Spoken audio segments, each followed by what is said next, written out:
வணக்கம் மக்களே, இந்த ஆடி வெள்ளிக்கு காளிகாம்பாள் கோயில் தாங்க போயிருந்தோம். நல்ல தரிசனங்க. சாமியை பார்த்த பிறகு தான் வடிவுடைய அம்மன் கோயில் போகலாமான்னு கேட்டாங்க.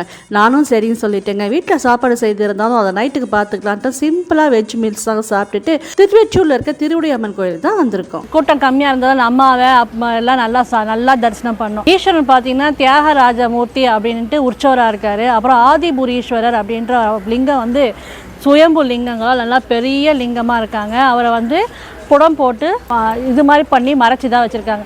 அது தானாக சுயம்போ வந்ததெல்லாம் மண் அப்படின்றதுனால அவரை தைலக்காப்பு பண்ணி மூடி வச்சுருக்காங்கங்க.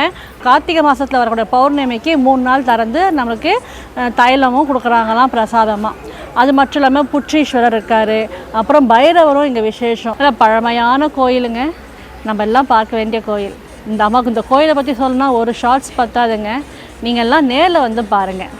Thanks for watching. Bye.